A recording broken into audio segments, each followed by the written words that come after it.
Masih ingat Ariel Sharon, kutukan jenderal Israel, pembantai rakyat Palestina 8 tahun koma dan membusuk.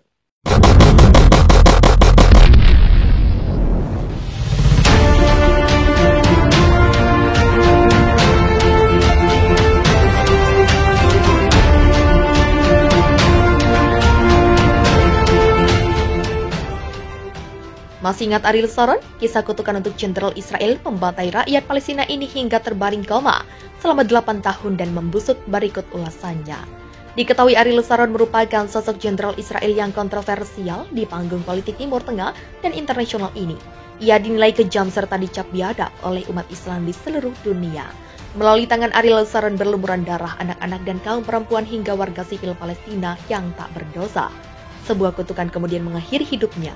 Profil Sharon jenderal yang terkutuk tubuhnya membusuk. Ariel Sharon bernama lengkap Ariel Skynerman. Ia lahir di Kfar Malta, Palestina pada 27 Februari 1928. Mengulas kembali artikel kisah kutukan Ariel Sharon yang ditulis oleh wartawan Serambi Indonesia Ansari Hashim 16 Mei. Sang jenderal pembantai rakyat Palestina ini sudah didoktrin keluarga untuk mendukung gerakan Zionisme. Secara mulus Ariel Sharon menduduki kursi Perdana Menteri pada Februari 2001. Ia mulai masuk organisasi bersenjata dengan bergabung ke kelompok mafia Haganah saat usianya masih 14 tahun.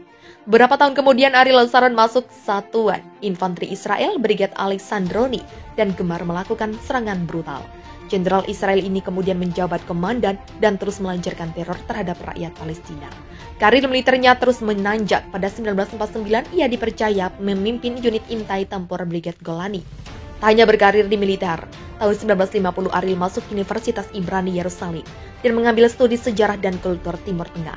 Karena konflik Israel-Palestina semakin memanas, setahun kemudian Ariel aktif kembali di militer Israel dengan pangkat mayor.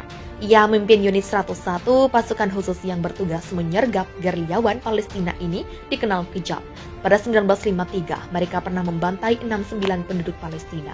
Akibat peristiwa pembantaian itu, Ariel mendapat julukan baru, penjagal dari Beirut. Perang demi perang terus dijalani. Ariel mulai dari perang di Terusan, Suez 1956, perang 6 hari 1967, dan perang Yom Kippur 1973. Perang yang membuat nama Ariel Sharon naik turun itu rupanya membuat nasib tetap berduntung, mengingat pangkat mayor jenderal berhasil disandangnya. Foto Ariel yang bagian kepalanya bertebelut perban saat bertempur di Terusan Suez bahkan menjadi simbol kekuatan militer Israel. Masuk kabinet hingga jadi Perdana Menteri. Usai perang Ariel terpilih sebagai anggota Knesset, semacam kabinetnya Israel. Akan tetapi pada 1974 Ariel mundur dari Knesset sekaligus pensiun dari dunia militer. Ariel lalu bergabung dengan partai politik yang selanjutnya menjadi kendaraannya meraih kekuasaan, yaitu di Partai Likud. Selain aktif di partai, Ariel juga dipercaya sebagai penasihat keamanan Perdana Menteri Israel saat itu, Yitzhak Rabin. Tahun 1977 Ariel kembali ke Knesset dan menerima jabatan menerima pertanian. Tahun 1981-1983 Ariel menjabat Menteri Pertahanan. Pada periode itu perang antara Israel dan Lebanon kembali berkobar serta diwarnai peristiwa kelam pembantaian 3.000 pengungsi Palestina di Camp Sabra dan Shatila oleh milisi Falangis. Tentara Israel yang menyerbu Lebanon atas perintah Ariel dianggap gagal menyelamatkan pengungsi dan dituduh melakukan pembiaran terhadap pembantaian itu. Nama Ariel Sharon kembali tercoreng dan pria yang telah dicap sebagai penjagal dari Beirut ini memilih mengundurkan diri. Tahun 1984 Ariel membuat manuver politik lagi dan bergabung di Knesset. Sejumlah jabatan yang tak berkaitan dengan pertumpahan darah dipegang Ariel. Antara lain Menteri Perindustrian dan Perdagangan, Menteri Perumahan dan Konstruksi, Menteri Infrastruktur, serta pada tahun 1998 menjabat Menteri Luar Negeri. Tahun 1999 ketika secara kebetulan Benjamin Netanyahu mundur sebagai ketua Partai Likud, Ariel maju menggantikannya. Posisi itu membuat Ariel secara mulus menduduki kursi Perdana Menteri pada Februari 2001. Sebagai PM, Ariel lagi-lagi membuat langkah kontroversial. Ia membentuk Koalisi Persatuan Nasional dan mendorong perdamaian Israel-Palestina. Satu langkah politik yang dahulu sangat diharamkannya. Ariel bahkan memerintahkan penarikan mundur pasukan Israel dan dari jalur Gaza. Langkah ini ternyata membuat Partai Likud terpecah di jalur Gaza sendiri. Faktor keamanan mulai dipegang pejuang yang kemudian memperdaya Israel, yaitu Hizbullah. Perpecahan Partai Likud membuat Ariel Sharon berat. Tak lama kemudian pada November 2005, ia membentuk partai baru bernama Kadima. Langkah politik dan karir Sharon sebagai PM terhenti ketika pada bulan Desember stroke menyerangnya. Setelah lebih dari 100 hari terkapar tak sadarkan diri, posisi Ariel lalu digantikan wakil PM Ehud Olmert ketika pasukan Israel berhasil dipukul mundur. Hizbullah dan PM Ehud Olmert harus bertanggung jawab terhadap kekalahan perang itu. Ariel Sharon tidak tahu sama sekali mantan jenderal yang terkenal kejam itu masih terkapar koma di rumah sakit militer Sheba Medical Center. 8 tahun koma dan membusuk, para dokter pernah memasukkan Ariel Sharon ke ruang operasi untuk dilakukan pembedahan.